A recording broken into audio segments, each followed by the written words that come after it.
तालमेल क्या? एक बूंद का सागर के साथ फिर भी तालमेल बिठा सकते हैं हम, लेकिन दोनों तरफ यदि सागर है तो कौन सा सागर महत्वपूर्ण? तो आप उधर देखो तभी। तो ऐसे वो सामने सागर है लेकिन वो काम में नहीं आ पाएगी, क्योंकि हम उससे परहेज करते हैं।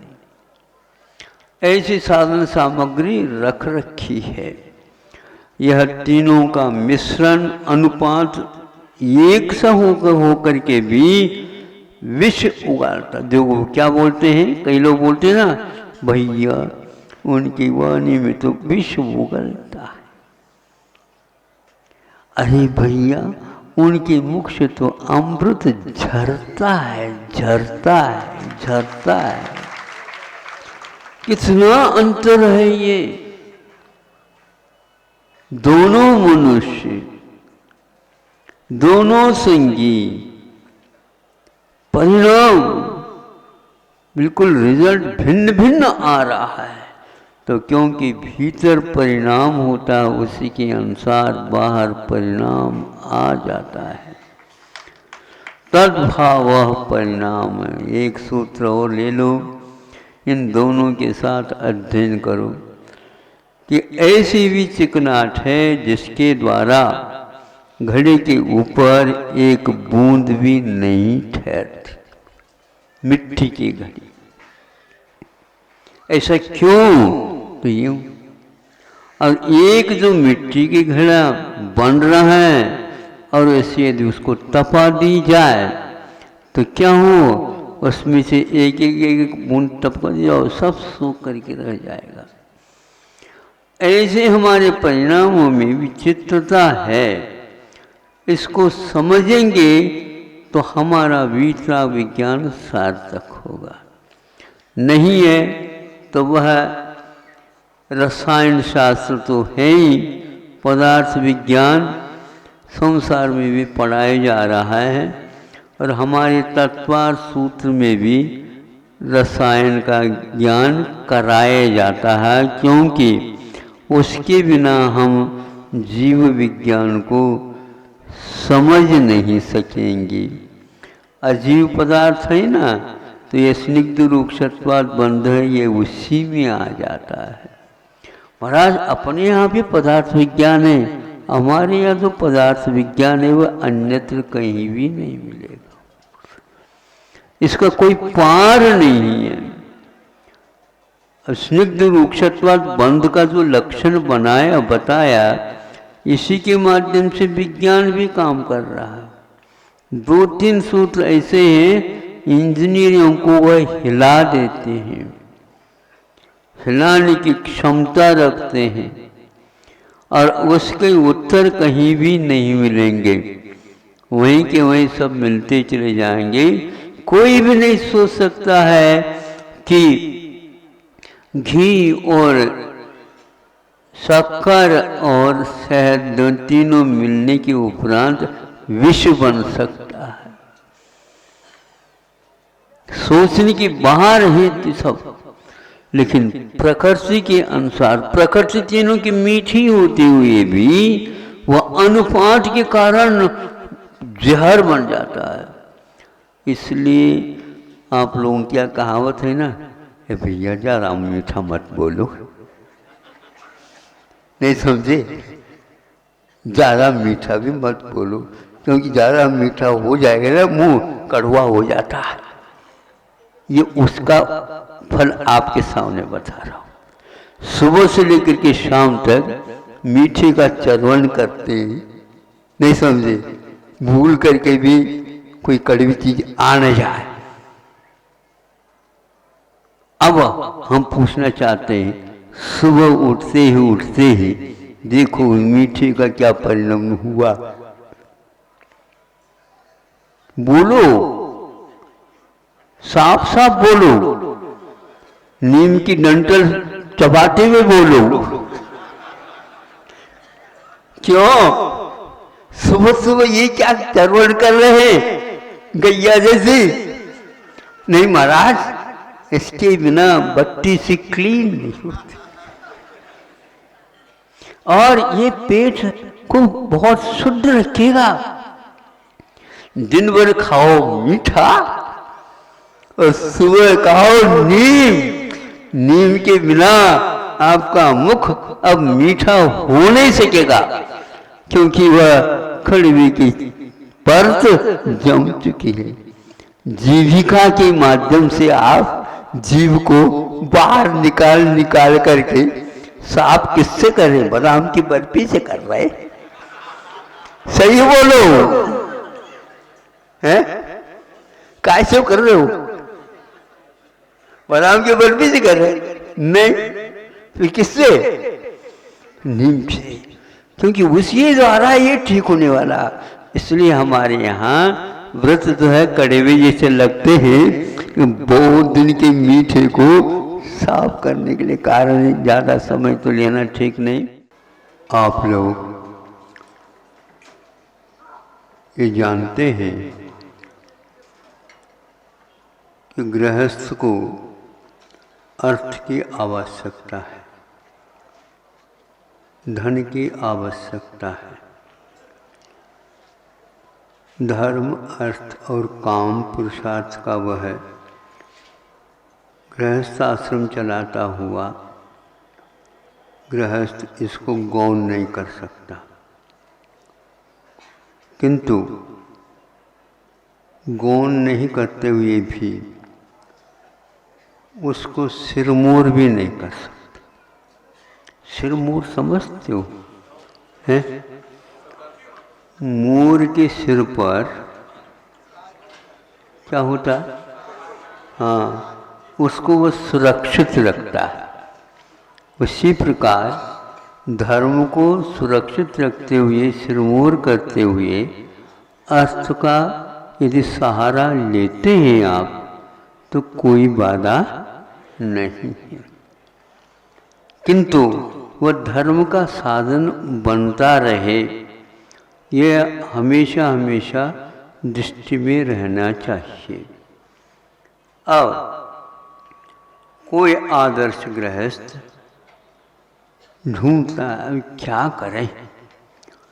आजकल तो नगर की व्यवस्था ऐसी हो गई, जहाँ पर हम थे अब वो बिल्कुल पीछे हो गए, अपने आप ही पीछे। और आगे इस प्रकार का विस्तार हो गया, बड़े बड़े रोड बन गए, बड़े बड़े व्यवस्थाएं हो गए, व्यापारिक लाइन इस प्रकार आ गया। अब हम क्या करें? ऐसा करें, दूसरे एक रोड को पकड़े इसको, क्योंकि इसे पीछे हो गया। वहाँ पर तो वो तो सिरमौर है, कैसे करेंगे? देखो, हम धन को सिरमौर तो नहीं बनाएंगे, लेकिन जाना तो पड़ेगा वहाँ पर, तभी अर्थ पुरुषार्थ हमारा चल सकेगा। नहीं तो इस नगर को छोड़ने की भी आवश्यकता पड़ सकती है। सोचा, और उन्हें सोचा कि अपने को देखो, अर्थ के लिए स्थान भी पहले आवश्यक है। बहुत आप कुशल हैं, लेकिन योग्य स्थान में यदि आपकी दुकान नहीं है तो मामला बहुत ये है, कोई ग्राहक ढूंढता आ जाए, एकदम पुराना ग्राहक, किंतु नए ग्राहक बनाने की बात अब स्वप्न में रह जाएगी। और नए ग्राहक जब तक नहीं बनाएंगे तो विकसित नहीं हो पाएंगे। क्या करें? तो किसी भी प्रकार से उसने मौका बोलते हैं, आप लोग क्या बोलते हैं? मौके की बात भी होती तो मौके का स्थान भी होता, नहीं समझे? तो व्यापार के लिए स्थान चाहिए, तो उन्होंने वो स्थान ढूंढ लिया, लेकिन पैसा बहुत देना पड़ता। तो कोई बात नहीं, और चालू हो गई इसकी दुकान। दुकान चालू हो गई तो उम्मीद के बाहर अर्श का अर्जन होने लगा, जिसने आप लोग क्या बोलते हैं, पगड़ी बोलते हैं, पगड़ी। हाँ, तो एडवांस में तो कुछ भी है ताकि उसको शांति बनी रहे, उनको आकुलता न हो।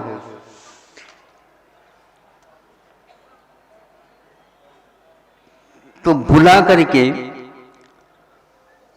अपने को देना तो था 15 दिन के बाद, लेकिन पहले से कह दिया कि नहीं ले लो।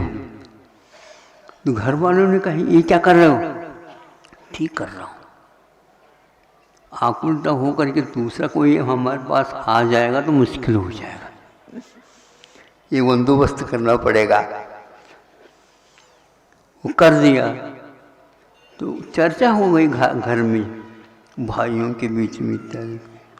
देखो तुम समझते नहीं, इसको उखाड़ो नहीं। कैसे नहीं उखाड़ो? अब तो पहले से 15 दिन पहले से ये देने लगे, 15 दिन में घाटा लगे तो कौन देगा? हमने अपनी तरफ से अपने जो भीतर का है वो नहीं दिया, धक्का नहीं लगाया, जो मुनाफा आता था उसी में से दिया। नहीं समझे? तो उसमें देने में हरकत है ही नहीं, जितना आवश्यकता उतना तो हमने सरका दिया है, इतना तो हमने सरका दिया। उसके कारण वह निराकुल बना रहेगा तो हमें निश्चिंत होकर के और काम करने में भी आओगे। जैसे आप कहो, बात समझ में नहीं आ रही, लेकिन हो तो कहना पड़ता। ऐसे हम भी कभी कभी अब हो नहीं कहना चाहते हैं, फिर भी कहना तो पड़ता ही है। अब देखो, फिर एक दिन समझाया, देखो ऐसा है कि हम किसी के यहाँ, कौन होता वो, साहूकारी, पहले साहूकारी होती थी, इसका अर्थ बैंक है, बैंकिंग व्यवस्था है वो। तो वह कैसे करते थे?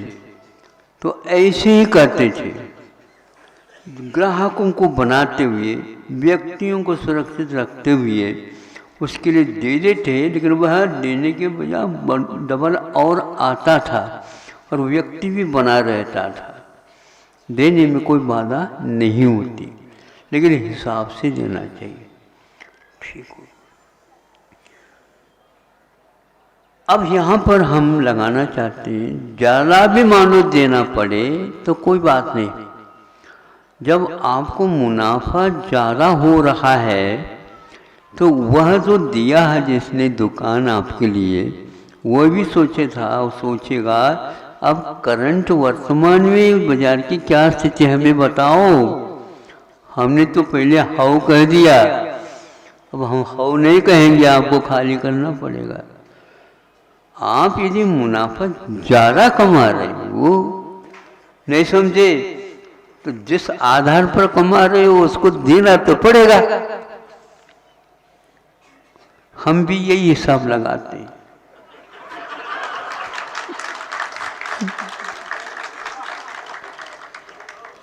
ज़्यादा यदि देना पड़ रहा है तो उधर से आना भी तो चाहिए। अभी एक सज्जन ने कहा, महाराज देवगुरु शास्त्र के बारे में कुछ विशेषता बता दो। तो हम यही बता रहे हैं, सुनो। आप केवल अपने अपने में मुनाफा देखना चाह रहे हो, मूल जो दुकान जिसकी है वो भी तो सोचता होगा, हैं बाजार की कीमत मूल्य कितना बढ़ता जा रहा है, तो उसी के अनुसार सब जो है आपके खान पीन स्टैंडर्ड जिसको बोलते हैं सब परिवर्तित होता जा रहा है। तो दुकान में भी तो ऐसा ही है। तो कोई बात नहीं, ले लो 1 लाख और सही, 20 लाख जब आ रहा है उसमें से 1 लाख खिसक गया तो क्या किसका है ही नहीं। हाँ, इस ओर देखो, इसी प्रकार आप लोगों को इन सब क्रिया अनुष्ठान के माध्यम से कोई कह सकते हैं इसमें तो बंद ही बंद होता है, इसमें तो धर्म होता नहीं है। सुन रहे हो? हाँ, तो कहता है नहीं, इसमें नहीं के बराबर तो खर्च हो रहा है और नगद नगद आ रहा है। इसलिए इस प्रकार के अनुष्ठान करने में धर्म की बात ज़्यादा हो रही है, थोड़ा तो खर्चा तो होता ही है। 10% भी यदि खर्चा होता है तो खर्चा नहीं माना जाता। हाँ, इतना यदि आ रहा है तो उसमें तो इस प्रकार खर्च करने में कभी आगे पीछे नहीं देखना चाहिए। और वो बाल की खाल निकाल कर देखो ये बंद हो रहा है, बंद हो रहा है, किंतु कर्म की निर्जरा आश्रम रुक रहे हैं, उस ओर भी देखो। और ये जो बंद हो रहा है ये बंद बंद नहीं है, क्योंकि यह वह बंद है जो आगे की दुकान की रक्षा और कराने वाला है। ये अनुबंध ऐसे चलते हैं, इसी को बोलते हैं कुशलता पूर्वक साहूकारी करना। तो आप लोग भी इस ओर घाटी की बात नहीं करा करो, किंतु ये उल्लास के साथ करो महाराज बहुत अच्छा है, पहले की अपेक्षा कमाई ज़्यादा हो रही है, थोड़ा खर्चा बढ़ गया है तो वह बहुत नहीं के बराबर है। हमेशा हमेशा मान्या लोग कि खर्चा ज़्यादा बता करके नहीं समझे मुनाफियों को छुपाते रहते हैं। नहीं समझा, दुकान तो चल ही नहीं रहे, आपको चलना नहीं, चलाना भी नहीं है, दुकान अपने आप ही चल रही है। आयु कर्म का बंध बहुत महत्वपूर्ण है, इसलिए जो परिणाम आपने उस समय किया आयु बंध के समय पर वो तो आपको भोगना ही पड़ेगा।